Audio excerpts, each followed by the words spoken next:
On Champagne Stakes over a mile. And before we get into the yard with Duff and Lizzie, let's go up to Darren Flindell. Yeah, I think Outrageous is the logical selection following the gallant third in the sire's produce. Not a great deal of luck there, so happy to go with him on top. Happy to hear that Not a Single Cent will be ridden in a more forward role. I thought he was the principal danger. Then a couple at odds, Acadian and Racket Rascal, I thought was a good hope to spring a bit of an upset for a trifecta. But primarily 3 and 5 for me in the first of our Group 1s. Yeah, 2 changes in this. Not a Single Cent and Seabrook from the stewards to be ridden more forward. This mounting yard brought to you by Harvey Norman. Need advice? They're there to help. Now, where's Encryption? Encryption is out the back and it's on its way down. So Lizzie hasn't had a good look at Encryption. Duff, do you want to comment on Encryption right now? Yeah, look, he went forward and he was run over late there in the sires. That was his first run in 27 days. So I thought he could strip a little bit more switched on and fitter here. Yeah, just a little query whether he's going to run this distance right out, though. OK, Lizzie, we'll come back to you when you get a good chance to have a look at Encryption. Longleaf is number 2, Duff, for Hayes Dabenig, McAvoy on. Well, it was one of the best runs in the slipper. It was a great run, and there was no real excuses when not far off in the sires. Look, if you can forget the sires run, he certainly measures up pretty well on form here. He's definitely very forward in condition, and he's a horse that I've always said will get better over further, and he's up to his peak distance today. He's at his peak condition. He's rock hard fit, so he can do nothing but run well. Number 3 is Outrageous. Brenton Abdullah on for Team Hawks. Disappointing in the Victorian sires, but you could make a case that he could have nearly won the Sydney sires here last start. It looks like the mile's suitable for him. Hard to beat if he reproduces that performance, and does have a lovely draw here. Seems to have pulled up okay from that last start performance. He's holding his condition well. He's dancing around. He's quite full of himself, so he's parading in good order. Here's number 4, Ragged Rascal. Josh Parr on for Paul Perry. Paul Perry won this race last year with the Mission. Yeah, it hasn't been disgraced that he's passed 2 either, but still needs to find another length or 2. Yeah, would have to improve, I would say, and I can't see anything in his condition to say that he's come on leaps and bounds. He's just maintained his physique and maintained his fitness. Here's Happy Clapper's little brother, Not a Single Cent. Blake Shin on board for Kieran Maher. Yeah, interesting tactic change there going forward. He was very good winning the Victorian sires coming from midfield there, and never really clear there when unlucky here last time. Should eat up a mile. He's doing this all in one preparation, and he seems to be doing a pretty good job of it. He's got a great nature. He's quite a relaxed, sensible type of horse. He does carry that weight in his midsection that just suggests that he's a bit of a roly-poly looking type, but overall I think it's a good parade and a horse that you certainly need to look forward to the future. Another one for Team Hawks for the American connection, Spendthrift. Irakanji, Corey Brown. Oh, I thought he set up pretty well here. 3 weeks since going forward and toughing it out to win the Baillieu pretty well. Being by Dundee, the mile looks suitable, and I love his racing style. Just the way he's parading was very similar to how he paraded when he won last start. He's quite full of himself, bouncing around all over the place. He's quite an electric sort of horse. He always seems to be on his toes a bit, but look, he's calming down now. He looks fantastic, and I have to say at this stage he's a horse to beat for me. Next is Bondi, number 7, Mark Zara for the Snowdens. Not far off in the sires, gets a much better draw here for cover. Just needs to settle. If he settles, he's got a better sprint than most here. Yeah, look, he's definitely holding his condition well. He's probably getting a little bit fitter. He's got really nice definition over his hindquarters. He's definitely a horse that I've said over time is going to get better with it when the distance increase. He's got that today. Another one for Lindsay Parker's Seabrook, number 8, Tim Clark. I'm wary of him. He's a really nice horse. A total forgive, wide no cover last start. Previous run I thought was great, and I really think it's, going forward today could be the making of him, and he's an upset. He could easily upset this lot. He's definitely a lot more settled than when I've seen him in previous runs. Well, in his previous run, I think he's come to the races in good shape. He's definitely looks like he will appreciate stepping up to the mile, and he's another one who's well conditioned for this event. 9, Acadian, Jordan Childs for Matt Kamani. Yeah, another horse I like at odds here. 3 weeks since the total forgive, when stopped in his tracks, when finishing right off in the Baillieu there. Miles perfect for him. Hopefully he gets a bit of pressure up front, and maybe hopefully this track's swinging now, looking to what that last winner did. Remember the first time I saw this guy when he ran at Warwick Farm over the 1,200 metres on a Magic Millions campaign, and I thought to myself, he's a horse to me physically that he's going to get better with time and when the distance steps up. He's definitely got better maturity-wise in time, and he's also getting the mile today, so he's another one who's very well suited to this event. Okay, just some news. Glenn Schofield's been stood down by the doctor. A couple of rides for him to come, Le Remain and also Sabacus. So Schofield out. Didn't have a ride in this, of course. So we're up to blazing issue here, formerly with Kavanagh, now with Hickman, Michael Walker. Look, he's a nice horse, but it's a big ask, an 1100 Wellington maiden to a Randwick Group 1 mile. It'll be the training performance of the century if he wins. Don't know this guy at all. I haven't seen him parade, but I certainly am quite taken by his appearance. He's a really cracking looking type. Whether this is a bridge too far will remain to be seen, but he certainly parades in nice shape. Gr1 for the Frenchman Jean Dubois and Jean Van Overmeer on board. Another one that lacks experience, but I respect the stable. He's a hard horse to assess here. His maiden win was quite solid, actually. Yeah, another one who I haven't seen from previous runs, but you have to respect the stable with 2-year-olds. He's parading in nice shape. He's got a bit of class about him as well, and I think he'll certainly be suited to this type of trip. Well, here she is again, Eldorado Dreaming. Can she do it again? Well, she's got Group 1 winner last start written next to her line. It was a huge shock at massive odds in the size and with an uninterrupted passage. No knock on the performance. I just need to see her reproduce it.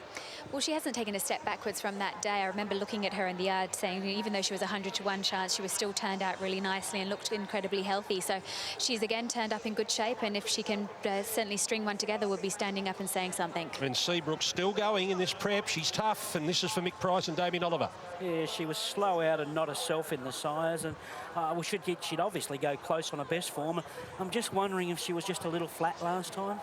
Well, she looks as good as I've seen her. She isn't showing any indications of training off. She's still holding nice conditions. She's got the dapples going through her coat, and she was having a little bit of a jig jog around, so she seems to be quite fresh. Okay, Benny Smith's got Eldorado Dreaming now. Big Price winning a Group 1 last start, shocked a lot of people. You thought she'd run well. What do we think today, now knowing a bit more about her? Yeah, look, there's probably like a little bit more pressure today. You know, she was pretty well discarded in the sires, but you know, the pressure's on to see if she can do it again, and it wasn't a one-off. So I think she's trained on, and everything's been indicating that she'll run out a strong mile. So look, we're quietly confident she'll run well again. Good luck. Thank you.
I'm going to go with Eric Hanji on top. I thought he paraded as well as I saw him last start, and he was able to salute that day. So Eric Hanji on top from me. Not a Single Cent is doing a fantastic job this preparation and still holding great condition on him. So I'm happy to pop him in for second, but on top for me, Eric Hanji. Late mail here, Group 1 time, Champagne Stakes, 9, 3, 5, 6. I'm going with a bit of value with Acadian here. Hopefully they go along hard enough for him up front and he can show his strength at the end of a mile here.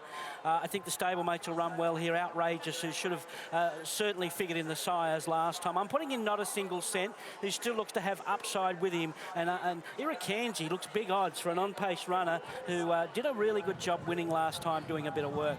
The other one I could include here is Seabrook. Number 8 at big odds as well. 9, 3, 5 and 6. Corey Brown got the job done on Irakanji last start, and here he is behind the gates. I feel as though your hand was sort of forced, looking for a sit today. Yeah, well, he's drawn a lot softer today, Byrne. On paper, we've sort of mapped him out to be just behind the speed. If I ended up in front, wherever he's comfortable, but yeah, the other day I was forced to go forward on him and sort of lead on him just because of the bad barrier, but he's drawn a lot better today, so he should get a much better run. Is he a horse you ride at all at track? No, I've never been on him before, other than the other day when I won on him. But look, he's a lovely horse. He feels a little bit more goey today, a little bit more revved up, but look, he's just got to bring his A game like he did the other day, and I'm sure. Good luck. He's eyeing off the pony. OK, let's go to Glenn Munsey now with a market update from Tab. Now, Greg, $6 the field here in the Mowat and Shondon Champagne Stakes. And that horse on your screen there is Outrageous, and he is the favourite at the $6 quote. So he was 5 into 480, back out to 6. The shock winner of the sires is on the second line of betting, Eldorado Dreaming at the $7.50. Then we go to Bondi, the 7 now. It's an $8 chance in from 12 on the same line as Long Leaf. It was 8 into 6. Back to 8. Not a Single Cent, the 5, is 6 out to 9, back into 8.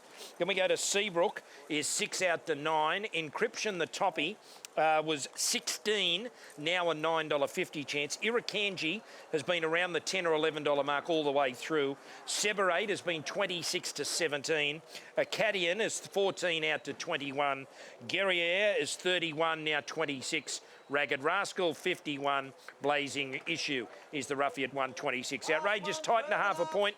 $5.50 in a wide betting race, the Mowat and Shondon. Greg? Loading in, they're just about set. Here's the Champagne. Light is on. We're set for a start. One went up in the air there.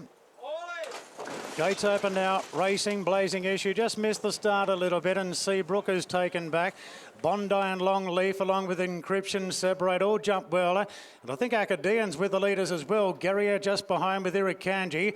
Then Not a Single Cent from Outrageous. 2 off to Eldorado Dreaming, Blazing Issue, Seabrook. And Ragged Rascal's been taken back to last. So Encryption's been able to get over.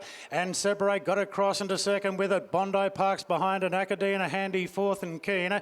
They're followed then by Long Leaf on the outside of Gr1. Then came Irakanji. Further back on the inside, then as the favourite Outrageous, a length clear from Not a Single Centre.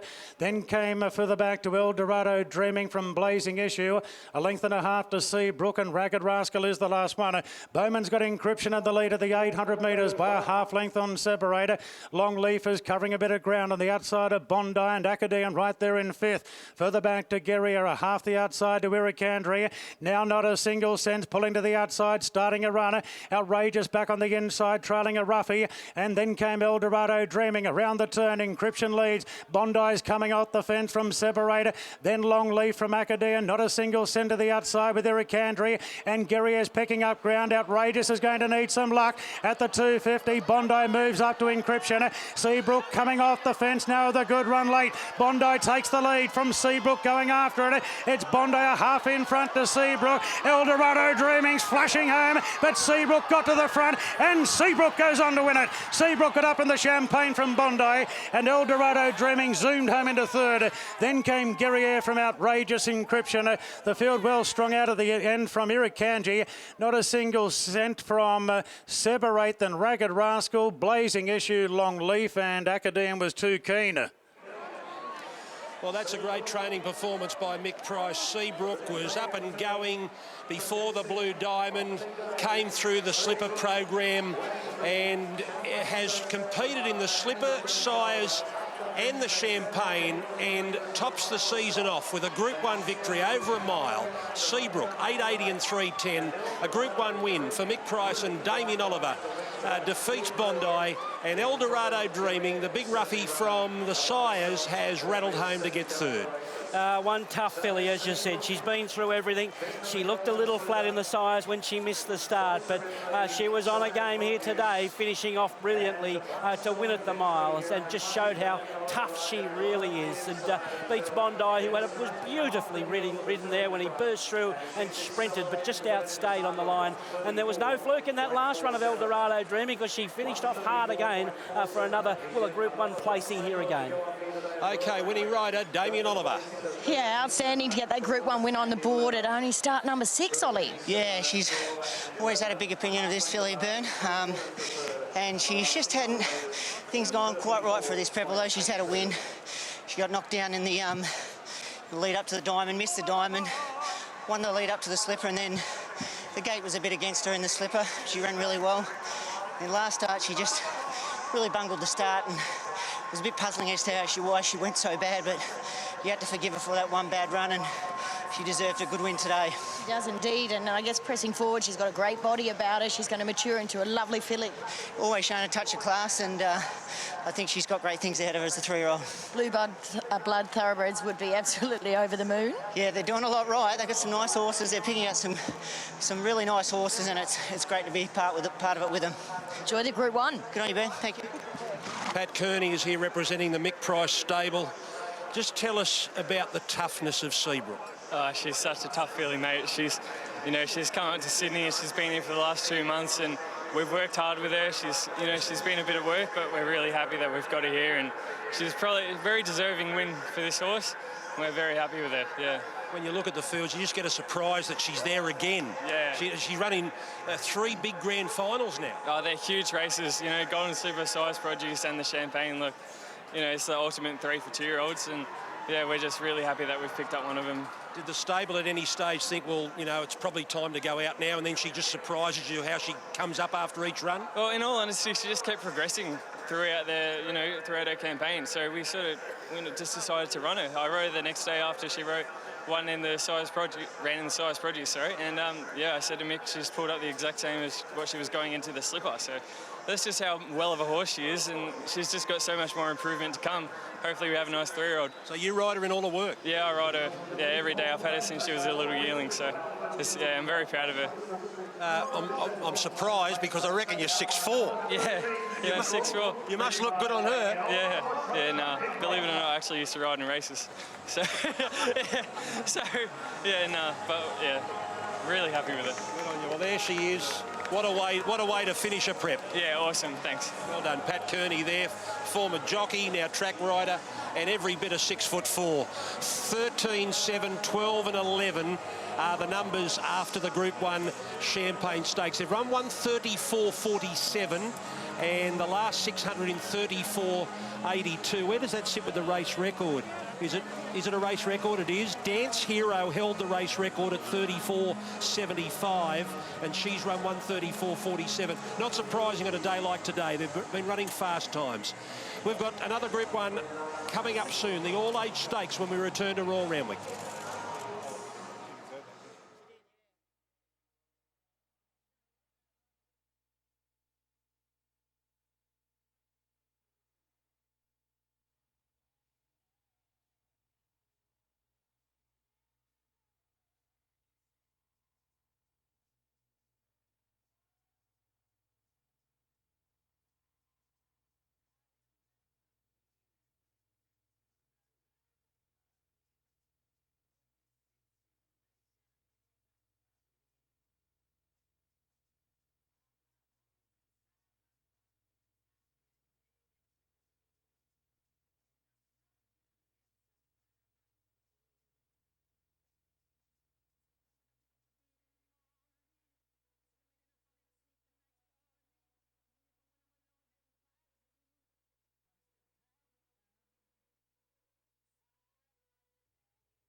Ladies and gentlemen, you've just witnessed the running of the Group 1 $500,000 Moet de Chandon Champagne Stakes, won today by Seabrook, ridden by Damien Oliver for Mick Price.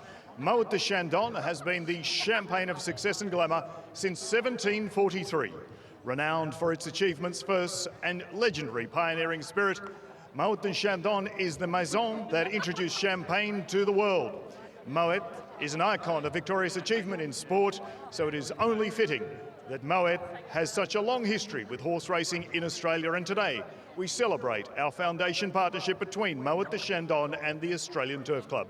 I'm joined on stage by Moet de Chandon brand manager Charlotte Gwingo and Australian Turf Club Vice Chair Trish Egan. It's indeed my pleasure to call Charlotte forward to present the trophy to Carol Walsh on behalf of the Winning Connections.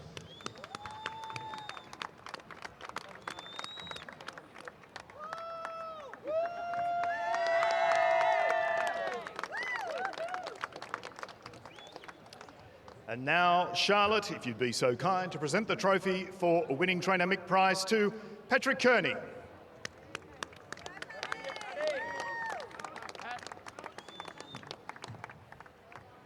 And last but certainly not least, if you can present the trophy for winning jockey Damien Oliver to Trish Oliver.